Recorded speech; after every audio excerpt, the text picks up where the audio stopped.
ॐ श्री गणेशाय नमः। अथ श्री लक्ष्मी नारायण स्तोत्र। सत्यव्रतक्षेत्रललामभूतो बाहासरित्तिरविराजमानः मखिप्रकृष्टो ह्यर्षाणि पालै नारायणो यत् विभाति लक्ष्म्या आत्रेयगोत्राम्बुधिपूर्णचन्द्रैः आचारशीलैरभितो वरिष्ठैः आशास्यमानः परभक्तियुक्तैः नारायणो भाति सहैव लक्ष्म्या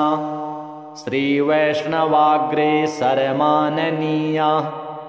आचार्यवर्या जगति प्रसिद्धाः सत्सम्प्रदाया वनबद्धदीक्षाः त्वया प्रदात्ता जगतां विभान्ति भाग्यं जगत्यामुपवर्णनीयं त्वदीयसेवा फलमामनन्ति अस्तोकदिव्याध्वरवेदि भोग्ये जाने ग्रहारे तव भाग्यमेतत् इष्टार्थसिद्ध्यै भवतोपदिष्टम् इष्ट्यादिकं भूरि कृतं हि अत्र यज्ञो हि नारायणनामरूपः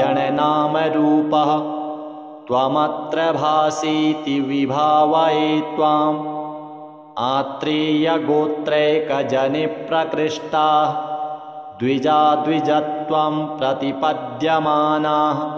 भूयस्तरां विष्णुपदे चरन्तः विभान्ति तुष्टस्त्वमिहासि भूत्यै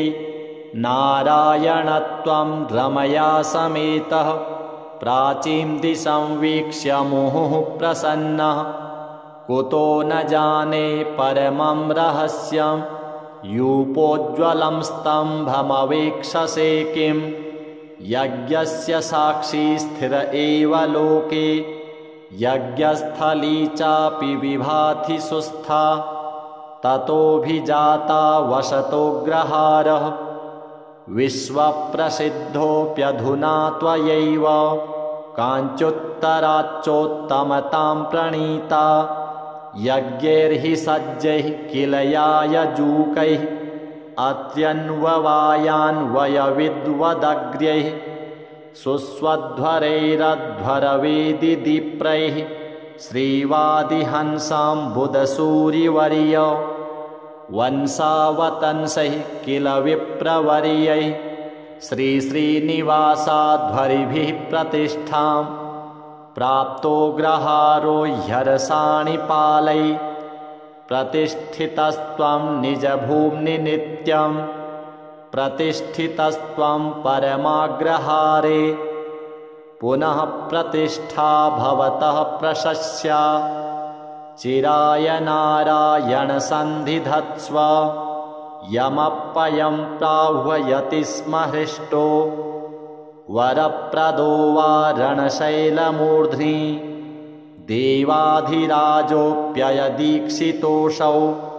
कूटस्थ एवाभवदत्रिगोत्रे कल्याणकुल्या कमनीययूपः कार्श्यं कुतः प्राप न वेद्मि तत्त्वं क्षमस्व सर्वान् अपराधवर्गान् रिद्ध्यै समीक्षस्व सुधाकटाक्षात् कल्याणकुल्यामृतवाहिनीस्तात् यूपः समुत्थायमुपैतु भूयः त्वदीयधामोज्ज्वलतामुपेयात् आराधनं ते नवतां प्रदद्यात् काञ्चीघटां वित्यभिधानभाजः श्रीवेङ्कटाचार्यमुखाः कवीन्द्राः यत्सन्निधानात् अतुलां प्रतिष्ठां सम्प्राप्य नारायण संविभासि दभ्रेतरेधामनिवर्धमानो दभ्रं परं धाम समाश्रितोऽसि अदभ्रदृष्ट्या स्वयमेधमानः भद्राणि नारायण संविधेयाः विधिप्रणीते सुभगे स्वमेधे समुद्भवन्स्यामलहव्यवाह अस्तोकभोग्याध्वरहव्यभोक्ता नयत्यहोतान् स्वपुरं स्म देवः कलिः प्रदुष्टः कवयोऽपि नष्टाः कल्याणकुल्याप्यमृतेन हीना जाताश्च दूरे सुखजीविकायै परन्तु नारायणसुस्थिरोऽसि पूतोग्रहारो मखजालकृत्या पूतास्थली सत्पदरेणुपूर्णा पूता वयं ग्रामशुनामधृत्या वसेम नारायण ते कटाक्षैः श्रीसूक्तहोमेन कृतेन भक्त्या ग्रामः समृद्धिं सकलामुपैतु देवः समाराधनसम्प्रहृष्टः अभीष्टदायी सततं विभातु अत्र्यन्ववाये जनिमेत्य सेवा रतेन मावासरभूत्तमेन भक्त्या कृतं स्तोत्रमिदं पठन्तः लक्ष्मीकटाक्षेण विभान्तु लोके लक्ष्मीनारायणं देवं मन्दिरं नूतननिर्मितं रक्षितां यागशालां च दृष्ट्वा तुष्टिं भजेमहि श्रीलक्ष्मीनारायणार्पणमस्तु सत्यव्रतक्षेत्रललामभूतो बाहासरित्तीरविराजमानः मखिप्रकृष्टो ह्यर्षाणि पालै नारायणो यत् विभाति लक्ष्म्या आत्रेयगोत्राम्बुधिपूर्णचन्द्रैः आचारशीलैरभितो वरिष्ठैः आशास्यमानः परभक्तियुक्तैः नारायणो भाति सहैव लक्ष्म्या श्रीवैष्णवाग्रे शरमाननीया आचार्यवर्या जगति प्रसिद्धा सत्सम्प्रदाया वनबद्धदीक्षाः त्वया प्रदात्ता जगतां विभान्ति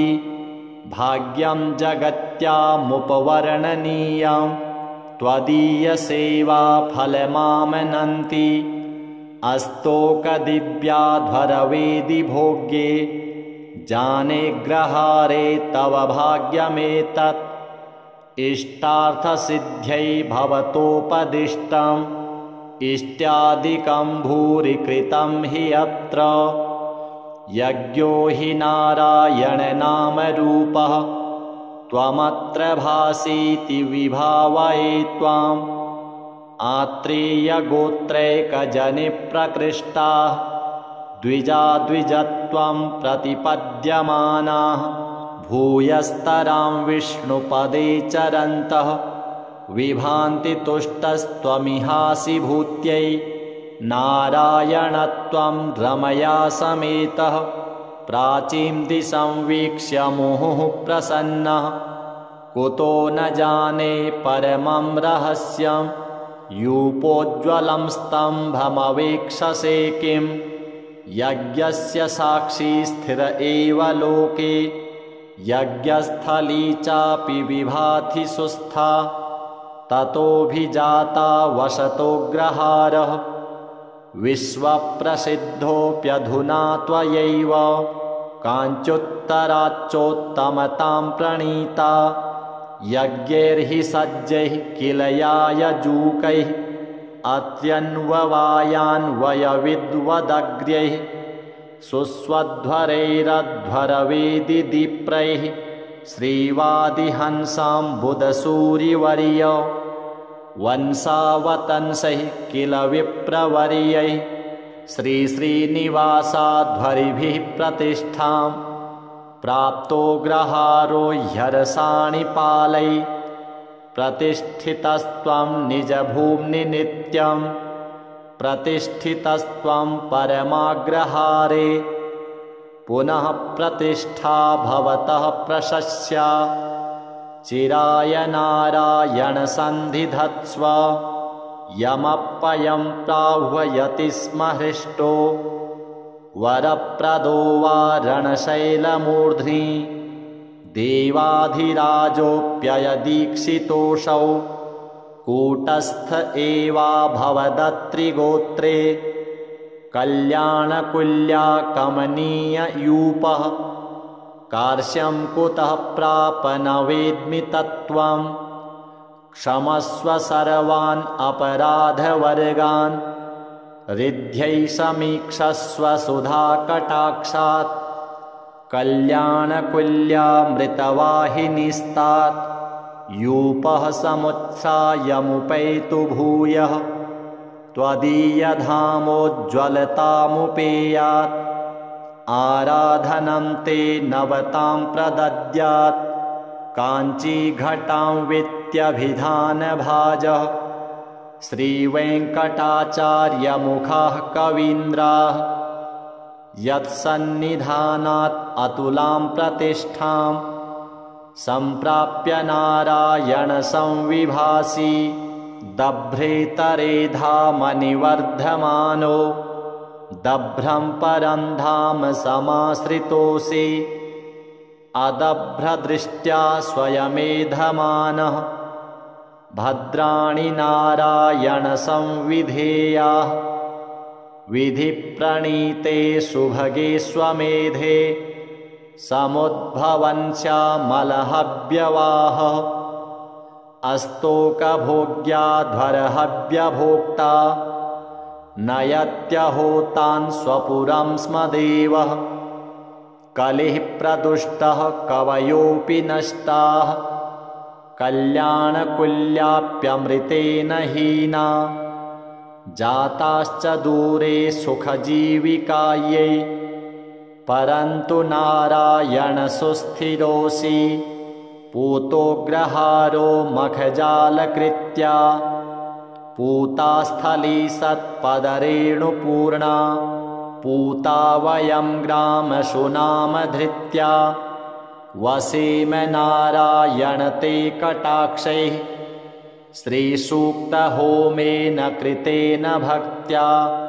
ग्रामः समृद्धिं सकलामुपैतु देवः समाराधनसम्प्रहृष्टः अभीष्टदायी सततं विभातु अत्र्यन्ववाये जनिमेत्य सेवा रतेन मा वा सरभूत्तमेन भक्त्या कृतं स्तोत्रमिदं पठन्तः लक्ष्मीकटाक्षेण विभान्तु लोके लक्ष्मीनारायणं देवं मन्दिरं नूतननिर्मितं रक्षितां यागशालां च दृष्ट्वा तुष्टिं भजेमहि श्रीलक्ष्मीनारायणार्पणमस्तु। सत्यव्रतक्षेत्रललामभूतो बाहासरित्तीरविराजमानः मखिप्रकृष्टो ह्यर्षाणि पालै नारायणो यत् विभाति लक्ष्म्या आत्रेयगोत्राम्बुधिपूर्णचन्द्रैः आचारशीलैरभितो वरिष्ठैः आशास्यमानः परभक्तियुक्तैः नारायणो भाति सहैव लक्ष्म्या श्रीवैष्णवाग्रे सरमाननीयाः आचार्यवर्या जगति प्रसिद्धाः सत्सम्प्रदाया वनबद्धदीक्षाः त्वया प्रदात्ता जगतां विभान्ति भाग्यं जगत्यामुपवर्णनीयं त्वदीयसेवा फलमामनन्ति अस्तोकदिव्याध्वरवेदिभोग्ये जाने ग्रहारे तव भाग्यमेतत् इष्टार्थसिद्ध्यै भवतोपदिष्टम् इष्ट्यादिकं भूरि कृतं हि अत्र यज्ञो हि नारायणनामरूपः त्वमत्र भासीति विभावये त्वाम् आत्रेयगोत्रैकजनिप्रकृष्टाः द्विजत्वं प्रतिपद्यमानाः भूयस्तरां विष्णुपदे चरन्तः विभान्ति तुष्टस्त्वमिहासि भूत्यै नारायणत्वं रमया समेतः प्राचीं दिशं वीक्ष्य मुहुः प्रसन्नः कुतो न जाने परमं रहस्यं यूपोज्ज्वलं स्तम्भमवेक्षसे किं यज्ञस्य साक्षी स्थिर एव लोके यज्ञस्थली चापि विभाति सुस्था ततोऽभिजाता वसतोऽग्रहारः विश्वप्रसिद्धोऽप्यधुना त्वयैव काञ्चुत्तराच्चोत्तमतां प्रणीता यज्ञैर्हि सज्जैः किल यायजूकैः अत्यन्ववायान्वयविद्वदग्र्यैः सुस्वध्वरैरध्वरवेदिदीप्रैः श्रीवादिहंसां बुधसूरिवर्य वंसावतंसैः किल विप्रवर्यैः श्रीश्रीनिवासाध्वरिभिः प्रतिष्ठां प्राप्तोऽग्रहारो ह्यरसाणिपालैः प्रतिष्ठितस्त्वं निजभूम्नि नित्यं प्रतिष्ठितस्त्वं परमाग्रहारे पुनः प्रतिष्ठा भवतः प्रशस्या चिराय नारायण सन्धिधत्स्व यमप्पयं प्राह्वयति स्म हृष्टो वरप्रदो वा रणशैलमूर्ध्नि देवाधिराजोऽप्ययदीक्षितोऽसौ कूटस्थ एवाभवदत्रिगोत्रे कल्याणकुल्या कमनीययूपः कार्श्यं कुतः प्राप न वेद्मि तत्त्वं क्षमस्व सर्वान् अपराधवर्गान् रिद्ध्यै समीक्षस्व सुधाकटाक्षात् कल्याणकुल्यामृतवाहिनीस्तात् यूपः समुत्सायमुपैतु भूयः त्वदीयधामोज्ज्वलतामुपेयात् आराधनं ते नवतां प्रदद्यात्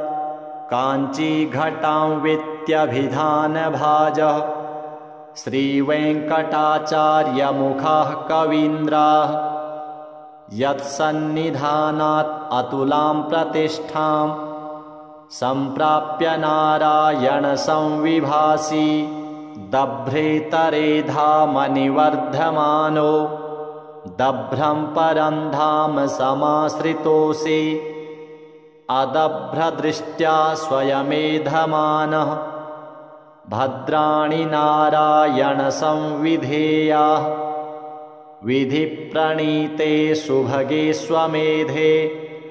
समुद्भवन्स्यामलहव्यवाहः अस्तोकभोग्याध्वरहव्यभोक्ता नयत्यहोतान् स्वपुरं स्म देवः कलिः प्रदुष्टः कवयोऽपि नष्टाः कल्याणकुल्याप्यमृतेन हीना जाताश्च दूरे सुखजीविकायै परन्तु नारायण सुस्थिरोऽसि पूतोऽग्रहारो मखजालकृत्या पूतास्थली सत्पदरेणुपूर्णा पूता वयं ग्रामशुनामधृत्या वसेम नारायण ते कटाक्षैः श्रीसूक्तहोमेन कृतेन भक्त्या ग्रामः समृद्धिं सकलामुपैतु देवः समाराधनसम्प्रहृष्टः अभीष्टदायी सततं विभातु अत्र्यन्ववाये जनिमेत्य सेवा रतेन मा वा सरभूत्तमेन भक्त्या कृतं स्तोत्रमिदं पठन्तः लक्ष्मीकटाक्षेण विभान्तु लोके लक्ष्मीनारायणं देवं मन्दिरं नूतननिर्मितं रक्षितां यागशालां च दृष्ट्वा तुष्टिं भजेमहि श्रीलक्ष्मीनारायणार्पणमस्तु। सत्यव्रतक्षेत्रललामभूतो बाहासरित्तीरविराजमानः मखिप्रकृष्टो ह्यर्षाणि पालै नारायणो यद्विभाति लक्ष्म्या आत्रेयगोत्राम्बुधिपूर्णचन्द्रैः आचारशीलैरभितो वरिष्ठैः आशास्यमानः परभक्तियुक्तैः नारायणो भाति सहैव लक्ष्म्या श्रीवैष्णवाग्रेसरमाननीया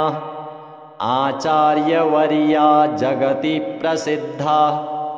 सत्सम्प्रदाया वनबद्धदीक्षाः त्वया प्रदात्ता जगतां विभान्ति भाग्यं जगत्यामुपवर्णनीयं त्वदीयसेवा फलमामनन्ति अस्तोकदिव्याध्वरवेदि भोग्ये जाने ग्रहारे तव भाग्यमेतत् इष्टार्थसिद्ध्यै भवतोपदिष्टम् इष्ट्यादिकं भूरि कृतं हि अत्र यज्ञो हि नारायणनामरूपः त्वमत्र भासीति विभावये त्वाम् आत्रेयगोत्रैकजनिप्रकृष्टाः द्विजाद्विजत्वं प्रतिपद्यमानाः भूयस्तरां विष्णुपदे चरन्तः विभान्ति तुष्टस्त्वमिहासि भूत्यै नारायणत्वं रमया समेतः प्राचीं दिशं वीक्ष्य मुहुः प्रसन्नः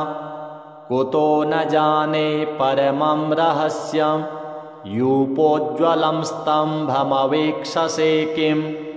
यज्ञस्य साक्षी स्थिर एव लोके यज्ञस्थली चापि विभाति सुस्था ततोऽभिजाता वसतोऽग्रहारः विश्वप्रसिद्धोऽप्यधुना त्वयैव काञ्चुत्तराच्चोत्तमतां प्रणीता यज्ञैर्हि सज्जैः किल यायजूकैः अत्यन्ववायान्वयविद्वदग्र्यैः सुस्वध्वरैरध्वरवेदिदीप्रैः श्रीवादिहंसाम्बुदसूरिवर्य वंशावतंसैः किल विप्रवर्यैः श्रीश्रीनिवासाध्वरिभिः प्रतिष्ठां प्राप्तो ग्रहारो ह्यर्षाणि पालै प्रतिष्ठितस्त्वं निजभूम्नि नित्यं प्रतिष्ठितस्त्वं परमाग्रहारे पुनः प्रतिष्ठा भवतः प्रशस्या चिराय नारायण सन्धिधत्स्व यमप्पयं प्राह्वयति स्म हृष्टो वरप्रदो वा रणशैलमूर्ध्नि देवाधिराजोऽप्ययदीक्षितोऽसौ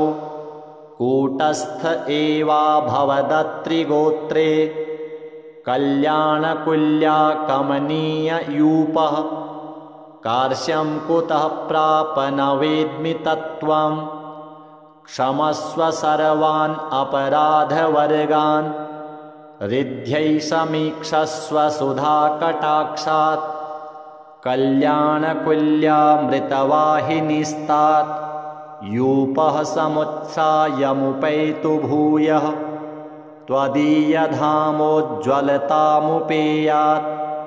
आराधनं ते नवतां प्रदद्यात् काञ्चीघटां वित्यभिधानभाजः श्रीवेङ्कटाचार्यमुखाः कवीन्द्राः यत्सन्निधानात् अतुलां प्रतिष्ठां सम्प्राप्य नारायण संविभासि दभ्रेतरेधामनिवर्धमानो दभ्रं परं धाम समाश्रितोऽसि अदभ्रदृष्ट्या स्वयमेधमानः भद्राणि नारायण संविधेयाः विधिप्रणीते सुभगे स्वमेधे समुद्भवन् श्यामलहव्यवाहः अस्तोकभोग्याध्वरहव्यभोक्ता नयत्यहोतान् स्वपुरं स्म देवः कलिः प्रदुष्टः कवयोऽपि नष्टाः कल्याणकुल्याप्यमृतेन हीना जाताश्च दूरे सुखजीविकायै परन्तु नारायण सुस्थिरोऽसि पूतोग्रहारो मखजालकृत्या पूतास्थली सत्पदरेणुपूर्णा पूता वयं ग्रामशुनामधृत्या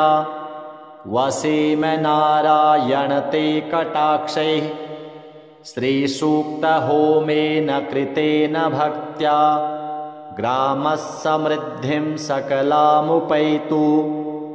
देवः समाराधनसम्प्रहृष्टः अभीष्टदायी सततं विभातु अत्र्यन्ववाये जनिमेत्य सेवा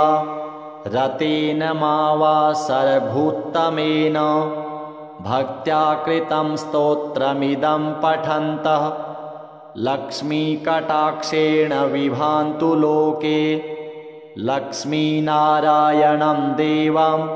मन्दिरं नूतननिर्मितं रक्षितां यागशालां च दृष्ट्वा तुष्टिं भजेमहि श्रीलक्ष्मीनारायणार्पणमस्तु। सत्यव्रतक्षेत्रललामभूतो बाहासरित्तीरविराजमानः मखिप्रकृष्टो ह्यर्षाणि पालै नारायणो यत् विभाति लक्ष्म्या आत्रेयगोत्राम्बुधिपूर्णचन्द्रैः आचारशीलैरभितो वरिष्ठैः आशास्यमानः परभक्तियुक्तैः नारायणो भाति सहैव लक्ष्म्या श्रीवैष्णवाग्रे सरमाननीया आचार्यवर्या जगति प्रसिद्धा सत्सम्प्रदाया वनबद्धदीक्षाः त्वया प्रदात्ता जगतां विभान्ति भाग्यं जगत्यामुपवर्णनीयं त्वदीयसेवा फलमामनन्ति अस्तोकदिव्याध्वरवेदि भोग्ये जाने ग्रहारे तव भाग्यमेतत् इष्टार्थसिद्ध्यै भवतोपदिष्टम् इष्ट्यादिकं भूरि कृतं हि अत्र यज्ञो हि नारायणनामरूपः त्वमत्र भासीति विभावये त्वाम् आत्रेयगोत्रैकजनिप्रकृष्टाः द्विजाद्विजत्वं प्रतिपद्यमानाः भूयस्तरां विष्णुपदे चरन्तः विभान्ति तुष्टस्त्वमिहासि भूत्यै नारायणत्वं रमया समेतः प्राचीं दिशं वीक्ष्य मुहुः प्रसन्नः कुतो न जाने परमं रहस्यं यूपोज्ज्वलं स्तम्भमवेक्षसे किं यज्ञस्य साक्षी स्थिर एव लोके यज्ञस्थली चापि विभाति सुस्था ततोऽभिजाता वसतोऽग्रहारः विश्वप्रसिद्धोऽप्यधुना त्वयैव काञ्चुत्तराच्चोत्तमतां प्रणीता यज्ञैर्हि सज्जैः किल यायजूकैः अत्यन्ववायान्वयविद्वदग्र्यैः सुस्वध्वरैरध्वरवेदिदीप्रैः श्रीवादिहंसाम्बुदसूरिवर्य वंशावतंसैः किल विप्रवर्यैः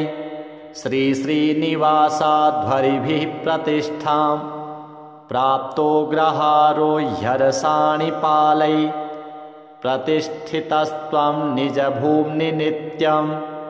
प्रतिष्ठितस्त्वं परमाग्रहारे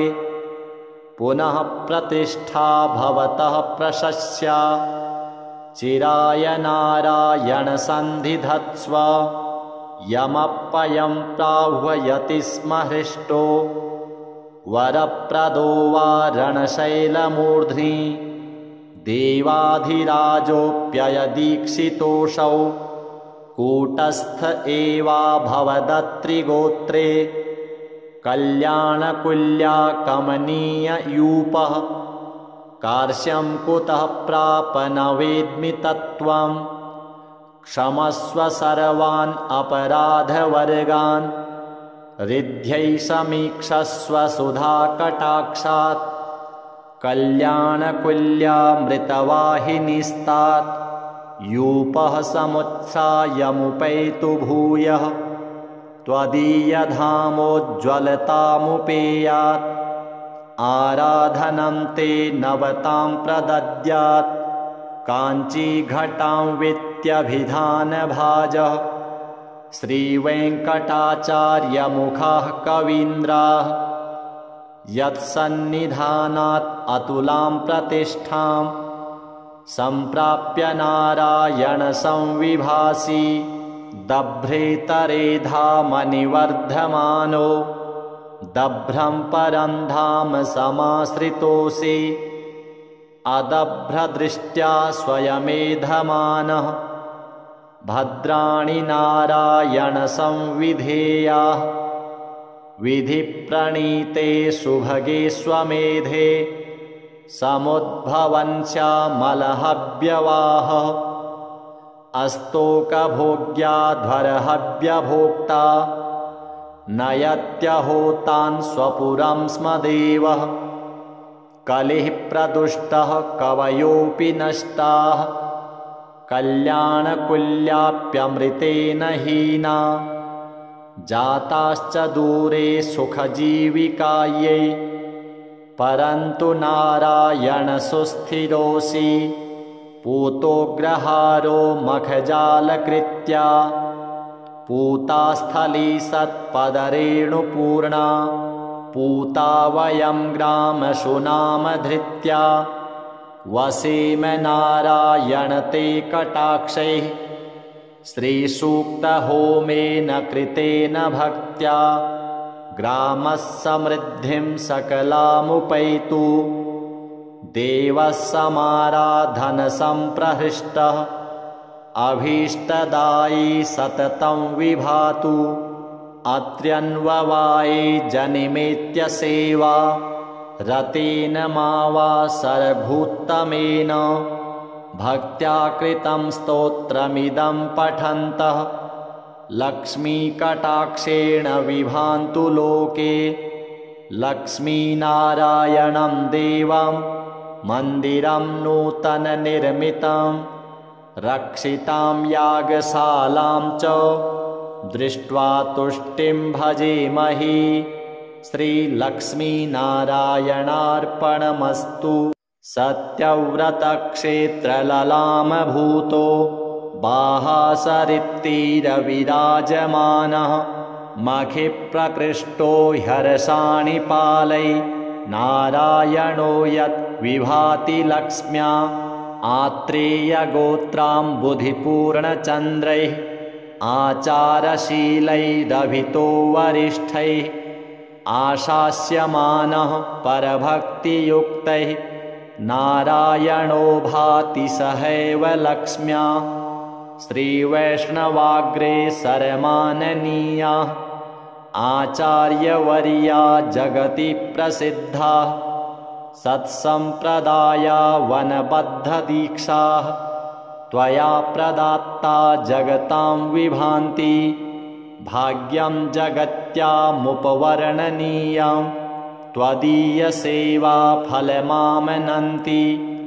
अस्तोकदिव्याध्वरवेदिभोग्ये जाने ग्रहारे तव भाग्यमेतत् इष्टार्थसिद्ध्यै भवतोपदिष्टम् इष्ट्यादिकं भूरि कृतं हि अत्र यज्ञो हि नारायणनामरूपः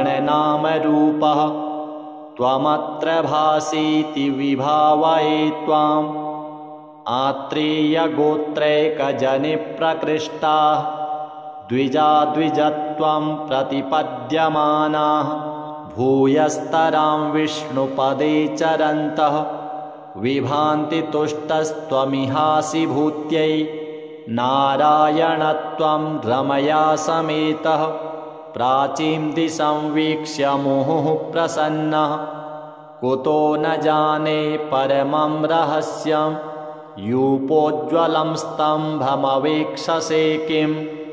यज्ञस्य साक्षी स्थिर एव लोके यज्ञस्थली चापि विभाति सुस्था ततोऽभिजाता वसतोऽग्रहारः विश्वप्रसिद्धोऽप्यधुना त्वयैव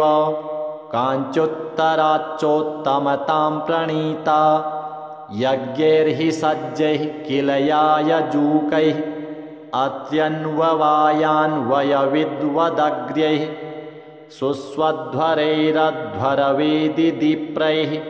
श्रीवादिहंसाम्बुदसूरिवर्य वंसावतंसैः किल विप्रवर्यैः श्रीश्रीनिवासाध्वरिभिः प्रतिष्ठां प्राप्तोऽग्रहारो ह्यरसाणिपालैः प्रतिष्ठितस्त्वं निजभूम्नि नित्यं प्रतिष्ठितस्त्वं परमाग्रहारे पुनः प्रतिष्ठा भवतः प्रशस्या चिराय नारायण सन्धिधत्स्व यमप्पयं प्राह्वयति स्म हृष्टो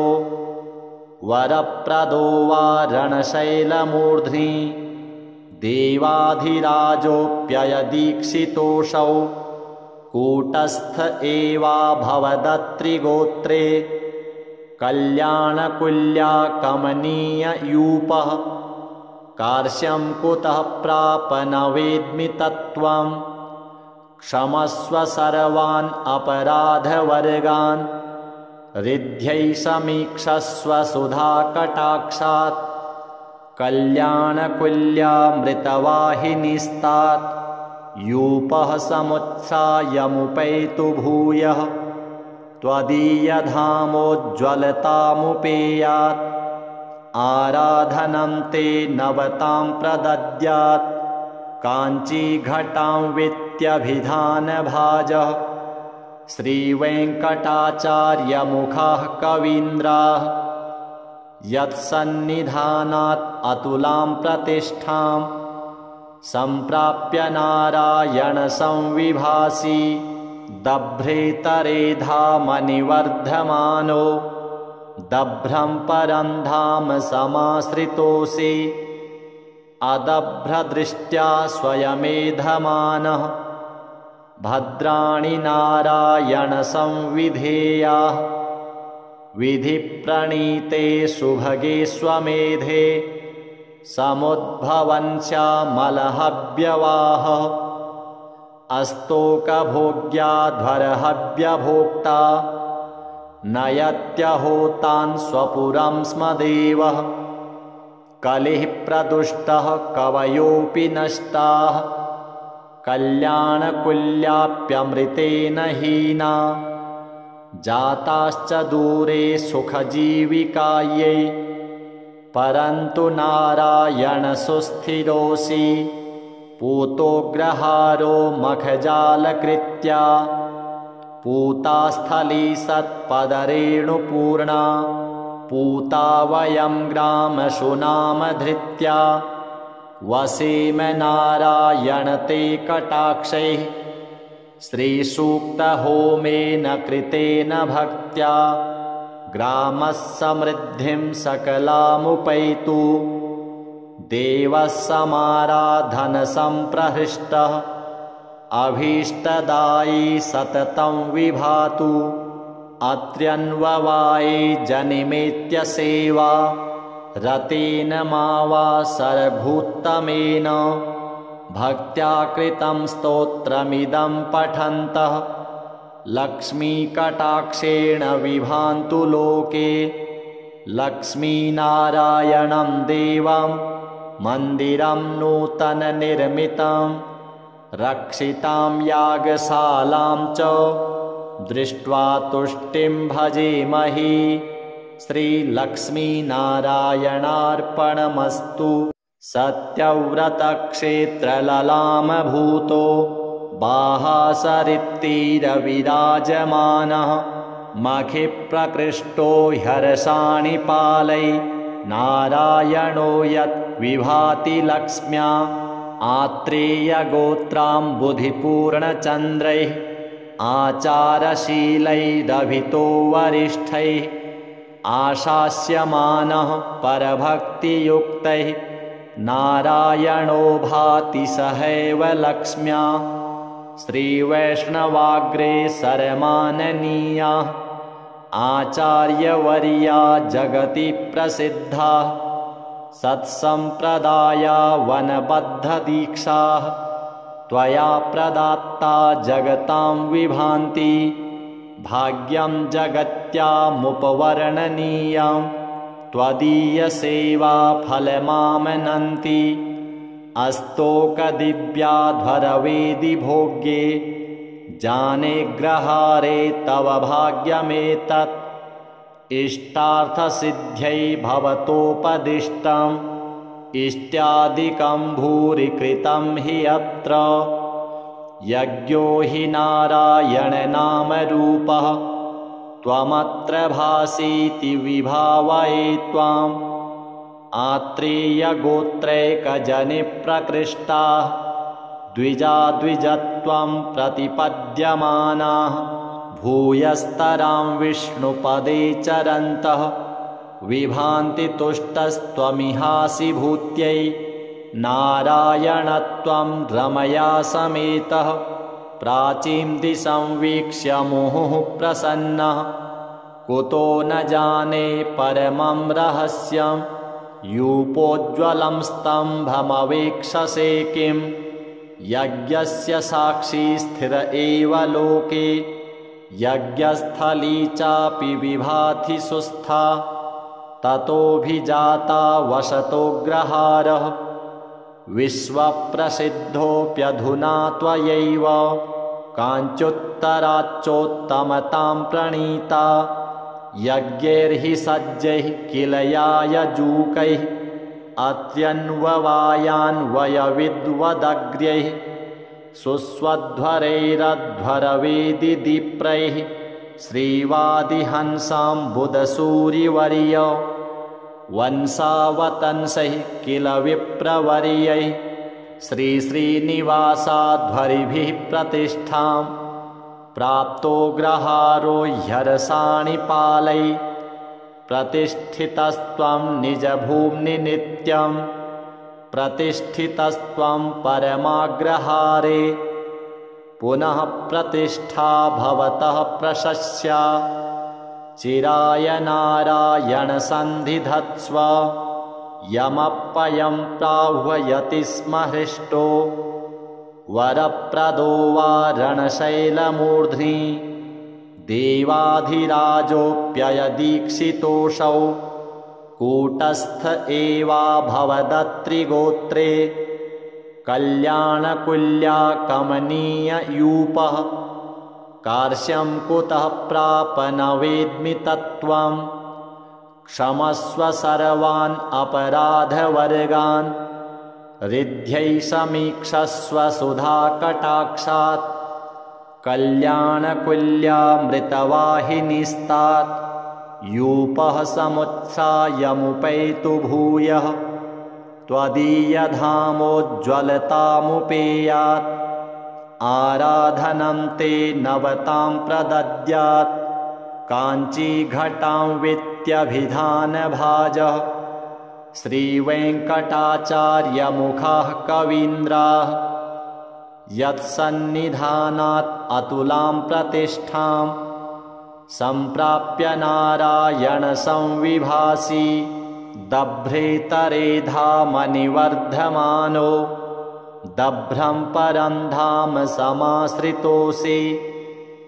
अदभ्रदृष्ट्या स्वयमेधमानः भद्राणि नारायण संविधेयाः विधिप्रणीते सुभगे स्वमेधे समुद्भवन्स्यामलहव्यवाह अस्तोकभोग्याध्वरहव्यभोक्ता नयत्यहोतान् स्वपुरं स्म देवः कलिः प्रदुष्टः कवयोऽपि नष्टाः कल्याणकुल्याप्यमृतेन हीना जाताश्च दूरे सुखजीविकायै परन्तु नारायणसुस्थिरोऽसि पूतोऽग्रहारो मखजालकृत्या पूता स्थली सत्पदरेणुपूर्णा पूता वयं ग्रामशुनामधृत्या वसेम नारायण ते कटाक्षैः श्रीसूक्तहोमेन कृतेन भक्त्या ग्रामः समृद्धिं सकलामुपैतु देवः समाराधनसम्प्रहृष्टः अभीष्टदायी सततं विभातु अत्र्यन्ववाये जनिमेत्य सेवा रतेन मावा सरभूत्तमेन भक्त्या कृतं स्तोत्रमिदं पठन्तः लक्ष्मीकटाक्षेण विभान्तु लोके लक्ष्मीनारायणं देवं मन्दिरं नूतननिर्मितं रक्षितां यागशालां च दृष्ट्वा तुष्टिं भजेमहि श्रीलक्ष्मीनारायणार्पणमस्तु। सत्यव्रतक्षेत्रललामभूतो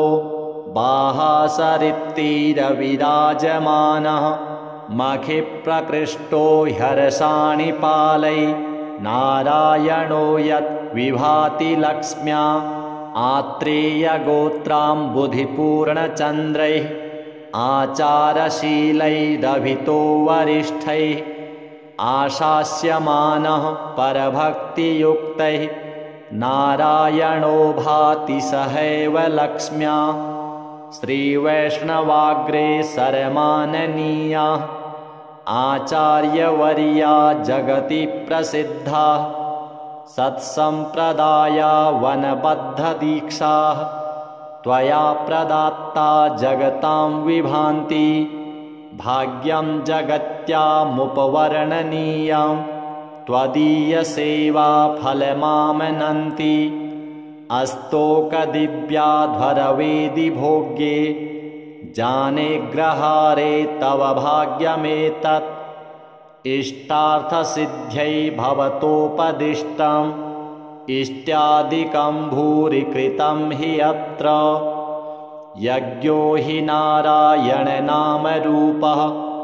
त्वमत्र भासीति विभावये त्वाम् आत्रेयगोत्रैकजनिप्रकृष्टाः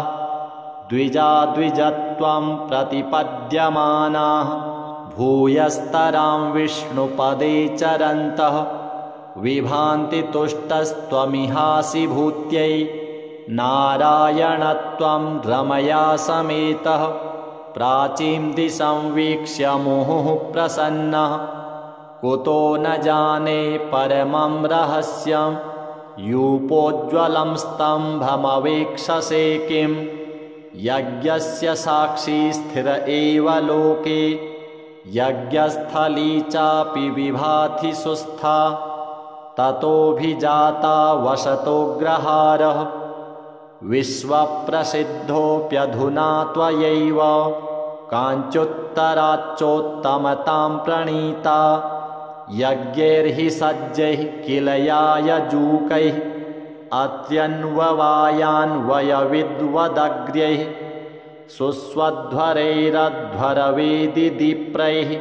श्रीवादिहंसाम्बुदसूरिवर्य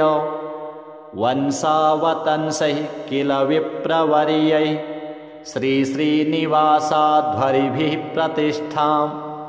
प्राप्तो ग्रहारो ह्यर्षाणि पालै प्रतिष्ठितस्त्वं निजभूम्नि नित्यं प्रतिष्ठितस्त्वं परमाग्रहारे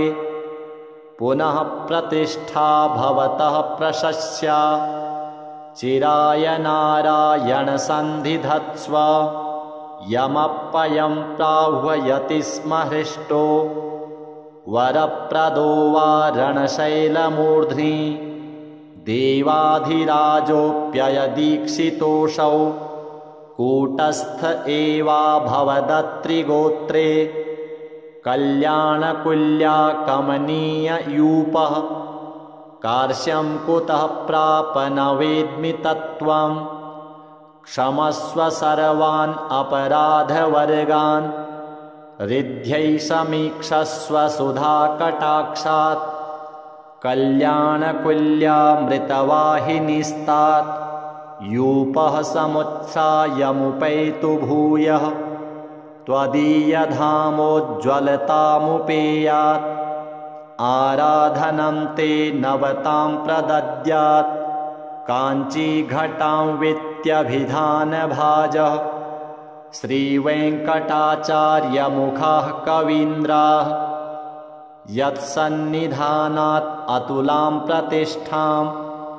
सम्प्राप्य नारायणसंविभासि दभ्रेतरेधामनिवर्धमानो दभ्रं परं धाम समाश्रितोऽसि अदभ्रदृष्ट्या स्वयमेधमानः भद्राणि नारायणसंविधेयाः विधिप्रणीते सुभगे स्वमेधे समुद्भवन्स्यामलहव्यवाहः अस्तोकभोग्याध्वरहव्यभोक्ता नयत्यहोतान् स्वपुरं स्म देवः कलिः प्रदुष्टः कवयोऽपि नष्टाः कल्याणकुल्याप्यमृतेन हीना जाताश्च दूरे सुखजीविकायै परन्तु नारायणसुस्थिरोऽसि पूतोग्रहारो मखजालकृत्या पूतास्थली सत्पदरेणुपूर्णा पूता वयं ग्रामशुनामधृत्या वसेम नारायण ते कटाक्षैः श्रीसूक्तहोमेन कृतेन भक्त्या ग्रामः समृद्धिं सकलामुपैतु देवः समाराधनसम्प्रहृष्टः अभीष्टदायी सततं विभातु अत्र्यन्ववाये जनिमेत्य सेवा रतेन मावा सरभूत्तमेन भक्त्या कृतं स्तोत्रमिदं पठन्तः लक्ष्मीकटाक्षेण विभान्तु लोके लक्ष्मीनारायणं देवं मन्दिरं नूतननिर्मितं रक्षितां यागशालां च दृष्ट्वा तुष्टिं भजेमहि श्रीलक्ष्मीनारायणार्पणमस्तु सत्यव्रतक्षेत्रललामभूतो बाहासरित्तीरविराजमानः मखिप्रकृष्टो ह्यर्षाणि पालै नारायणो यत् विभाति लक्ष्म्या आत्रेयगोत्राम्बुधिपूर्णचन्द्रैः आचारशीलैरभितो वरिष्ठैः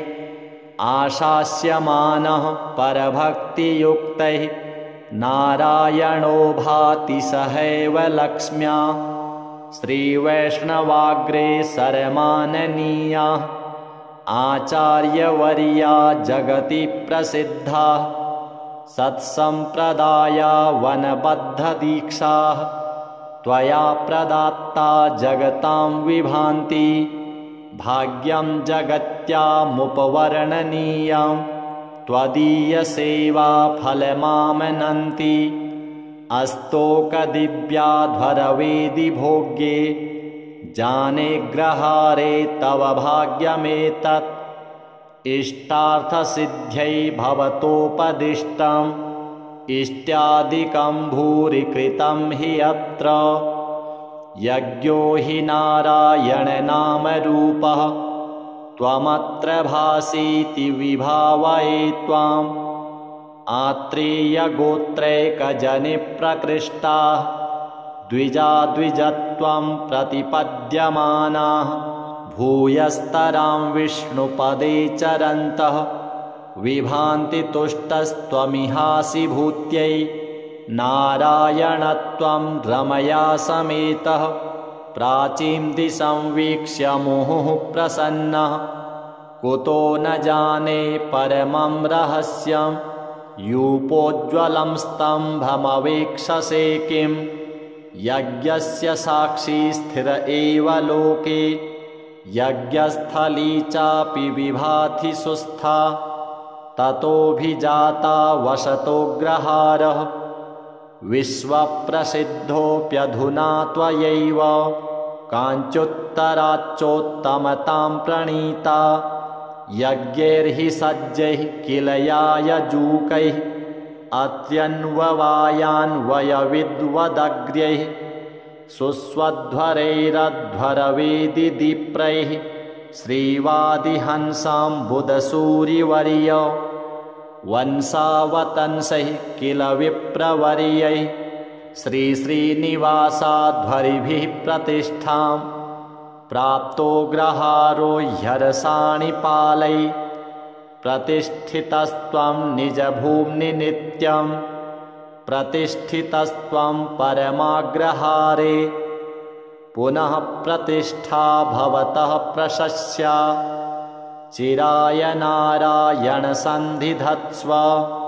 यमप्पयं प्राह्वयति स्म हृष्टो वरप्रदो वा रणशैलमूर्ध्नि देवाधिराजोऽप्ययदीक्षितोऽसौ कूटस्थ एवाभवदत्रिगोत्रे कल्याणकुल्या कमनीययूपः कार्श्यं कुतः प्राप न वेद्मि तत्त्वं क्षमस्व सर्वान् अपराधवर्गान् रिद्ध्यै समीक्षस्व सुधाकटाक्षात् कल्याणकुल्यामृतवाहिनीस्तात् यूपः समुत्सायमुपैतु भूयः त्वदीयधामोज्ज्वलतामुपेयात् आराधनं ते नवतां प्रदद्यात् काञ्चीघटां वित्यभिधानभाजः श्रीवेङ्कटाचार्यमुखाः कवीन्द्राः यत्सन्निधानात् अतुलां प्रतिष्ठां सम्प्राप्य नारायण संविभासि दभ्रेतरेधामनिवर्धमानो दभ्रं परं धाम समाश्रितोऽसि अदभ्रदृष्ट्या स्वयमेधमानः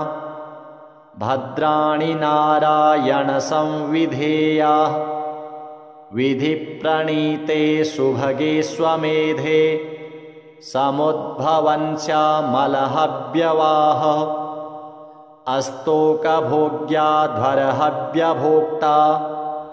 नयत्यहोतान् स्वपुरं स्म देवः कलिः प्रदुष्टः कवयोऽपि नष्टाः कल्याणकुल्याप्यमृतेन हीना जाताश्च दूरे सुखजीविकायै परन्तु नारायण सुस्थिरोऽसि पूतोऽग्रहारो मखजालकृत्या पूतास्थली सत्पदरेणुपूर्णा पूता वयं ग्रामशुनामधृत्या वसेम नारायण ते कटाक्षैः श्रीसूक्तहोमेन कृतेन भक्त्या ग्रामः समृद्धिं सकलामुपैतु देवः समाराधनसम्प्रहृष्टः अभीष्टदायी सततं विभातु अत्र्यन्ववाये जनिमेत्य सेवा रतेन मा वा सरभूत्तमेन भक्त्या कृतं स्तोत्रमिदं पठन्तः लक्ष्मीकटाक्षेण विभान्तु लोके लक्ष्मीनारायणं देवं मन्दिरं नूतननिर्मितं रक्षितां यागशालां च दृष्ट्वा तुष्टिं भजेमहि श्रीलक्ष्मीनारायणार्पणमस्तु सत्यव्रतक्षेत्रललामभूतो बाहासरित्तीरविराजमानः मखिप्रकृष्टो ह्यरसाणिपालै नारायणो यत् विभाति लक्ष्म्या आत्रेयगोत्राम्बुधिपूर्णचन्द्रैः आचारशीलैरभितो वरिष्ठैः आशास्यमानः परभक्तियुक्तैः नारायणो भाति सहैव लक्ष्म्या श्रीवैष्णवाग्रे सरमाननीयाः आचार्यवर्या जगति प्रसिद्धा सत्सम्प्रदाया वनबद्धदीक्षाः त्वया प्रदात्ता जगतां विभान्ति भाग्यं जगत्यामुपवर्णनीयं त्वदीयसेवा फलमामनन्ति अस्तोकदिव्याध्वरवेदि भोग्ये जाने ग्रहारे तव भाग्यमेतत् इष्टार्थसिद्ध्यै भवतोपदिष्टम् इष्ट्यादिकं भूरि कृतं हि अत्र यज्ञो हि नारायणनामरूपः त्वमत्र भासीति विभावये त्वाम् आत्रेयगोत्रैकजनिप्रकृष्टाः द्विजाद्विजत्वं प्रतिपद्यमानाः भूयस्तरां विष्णुपदे चरन्तः विभान्ति तुष्टस्त्वमिहासि भूत्यै नारायणत्वं रमया समेतः प्राचीं दिशं वीक्ष्य मुहुः प्रसन्नः कुतो न जाने परमं रहस्यं यूपोज्ज्वलं स्तम्भमवेक्षसे किं यज्ञस्य साक्षी स्थिर एव लोके यज्ञस्थली चापि विभाति सुस्था ततोऽभिजाता वसतोऽग्रहारः विश्वप्रसिद्धोऽप्यधुना त्वयैव काञ्चुत्तराच्चोत्तमतां प्रणीता यज्ञैर्हि सज्जैः किल यायजूकैः अत्यन्ववायान्वयविद्वदग्र्यैः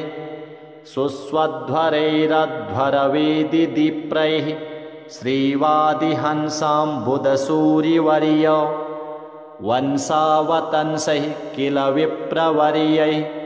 श्रीश्रीनिवासाध्वरिभिः प्रतिष्ठां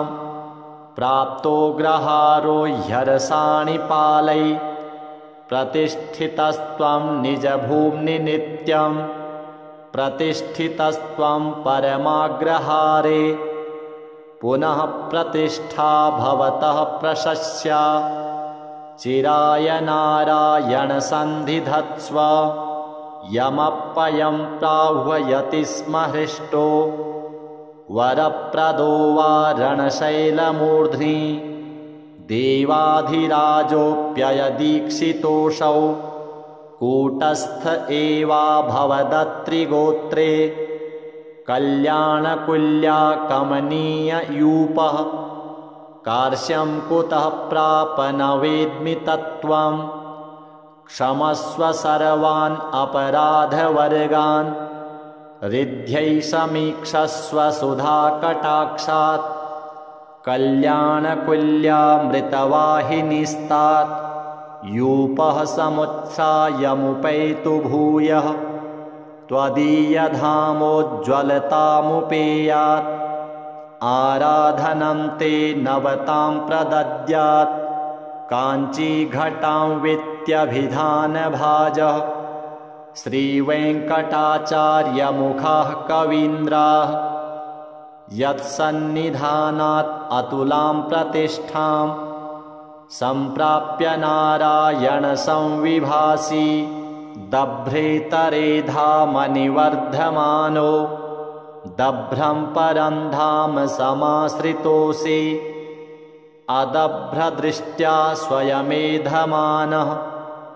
भद्राणि नारायण संविधेयाः विधिप्रणीते सुभगे स्वमेधे समुद्भवन्स्यामलहव्यवाह अस्तोकभोग्याध्वरहव्यभोक्ता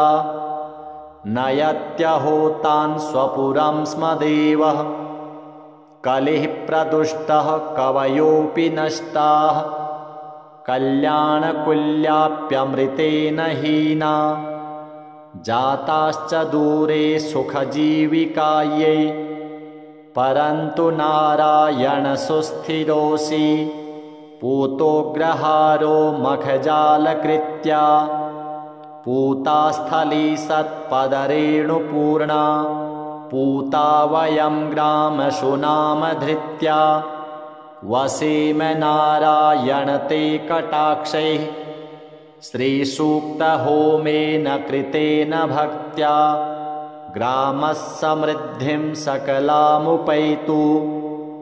देवः समाराधनसम्प्रहृष्टः अभीष्टदायी सततं विभातु अत्र्यन्ववाये जनिमेत्य सेवा रतेन मा वा सरभूत्तमेन भक्त्या कृतं स्तोत्रमिदं पठन्तः लक्ष्मीकटाक्षेण विभान्तु लोके लक्ष्मीनारायणं देवं मन्दिरं नूतननिर्मितं रक्षितां यागशालां च दृष्ट्वा तुष्टिं भजेमहि श्रीलक्ष्मीनारायणार्पणमस्तु। सत्यव्रतक्षेत्रललामभूतो बाहासरित्तीरविराजमानः मखिप्रकृष्टो ह्यर्षाणि पालै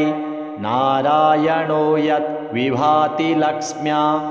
आत्रेयगोत्राम्बुधिपूर्णचन्द्रैः आचारशीलैरभितो वरिष्ठैः आशास्यमानः परभक्तियुक्तैः नारायणो भाति सहैव लक्ष्म्या श्रीवैष्णवाग्रे सरमाननीयाः आचार्यवर्या जगति प्रसिद्धाः सत्सम्प्रदाया वनबद्धदीक्षाः त्वया प्रदात्ता जगतां विभान्ति भाग्यं जगत्यामुपवर्णनीयं त्वदीयसेवा फलमामनन्ति अस्तोकदिव्याध्वरवेदि भोग्ये जाने ग्रहारे तव भाग्यमेतत् इष्टार्थसिद्ध्यै भवतोपदिष्टम् इष्ट्यादिकं भूरि कृतं हि अत्र यज्ञो हि नारायणनामरूपः त्वमत्र भासीति विभावये त्वाम् आत्रेयगोत्रैकजनिप्रकृष्टाः द्विजाद्विजत्वं प्रतिपद्यमानाः भूयस्तरां विष्णुपदे चरन्तः विभान्ति तुष्टस्त्वमिहासि भूत्यै नारायणत्वं रमया समेतः प्राचीं दिशं वीक्ष्य मुहुः प्रसन्नः कुतो न जाने परमं रहस्यं यूपोज्ज्वलं स्तम्भमवेक्षसे किं यज्ञस्य साक्षी स्थिर एव लोके यज्ञस्थली चापि विभाति सुस्था ततोऽभिजाता वसतोऽग्रहारः विश्वप्रसिद्धोऽप्यधुना त्वयैव काञ्चुत्तराच्चोत्तमतां प्रणीता यज्ञैर्हि सज्जैः किल यायजूकैः अत्यन्ववायान्वयविद्वदग्र्यैः सुस्वध्वरैरध्वरवेदिदीप्रैः श्रीवादिहंसाम्बुदसूरिवर्य वंशावतंसैः किल विप्रवर्यैः श्रीश्रीनिवासाध्वरिभिः प्रतिष्ठां प्राप्तो ग्रहारो ह्यर्षाणि पालै प्रतिष्ठितस्त्वं निजभूम्नि नित्यं प्रतिष्ठितस्त्वं परमाग्रहारे पुनः प्रतिष्ठा भवतः प्रशस्या चिराय नारायण सन्धिधत्स्व यमप्पयं प्राह्वयति स्म हृष्टो वरप्रदो वा रणशैलमूर्ध्नि देवाधिराजोऽप्ययदीक्षितोऽसौ कूटस्थ एवा भवदत्रिगोत्रे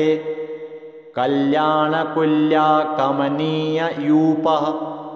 कार्श्यं कुतः प्राप न वेद्मि तत्त्वं क्षमस्व सर्वान् अपराधवर्गान् रिद्ध्यै समीक्षस्व सुधाकटाक्षात्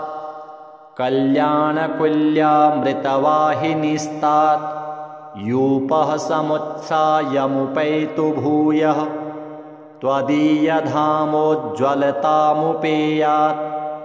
आराधनं ते नवतां प्रदद्यात् काञ्चीघटां वित्यभिधानभाजः श्रीवेङ्कटाचार्यमुखाः कवीन्द्राः यत्सन्निधानात् अतुलां प्रतिष्ठां सम्प्राप्य नारायणसंविभासि दभ्रेतरेधामनिवर्धमानो दभ्रं परं धाम समाश्रितोऽसि अदभ्रदृष्ट्या स्वयमेधमानः भद्राणि नारायणसंविधेयाः विधिप्रणीते सुभगे स्वमेधे समुद्भवन्स्यामलहव्यवाहः अस्तोकभोग्याध्वरहव्यभोक्ता नयत्यहोतान् स्वपुरं स्म देवः कलिः प्रदुष्टः कवयोऽपि नष्टाः कल्याणकुल्याप्यमृतेन हीना जाताश्च दूरे सुखजीविकायै परन्तु नारायण सुस्थिरोऽसि पूतोग्रहारो मखजालकृत्या पूतास्थली सत्पदरेणुपूर्णा पूता वयं ग्रामशुनामधृत्या वसेम नारायण ते कटाक्षैः श्रीसूक्तहोमेन कृतेन भक्त्या ग्रामः समृद्धिं सकलामुपैतु देवः समाराधनसम्प्रहृष्टः अभीष्टदायी सततं विभातु अत्र्यन्ववाये जनिमेत्य सेवा रतेन मावा सरभूत्तमेन भक्त्या कृतं स्तोत्रमिदं पठन्तः लक्ष्मीकटाक्षेण विभान्तु लोके लक्ष्मीनारायणं देवं मन्दिरं नूतननिर्मितं रक्षितां यागशालां च दृष्ट्वा तुष्टिं भजेमहि श्रीलक्ष्मीनारायणार्पणमस्तु।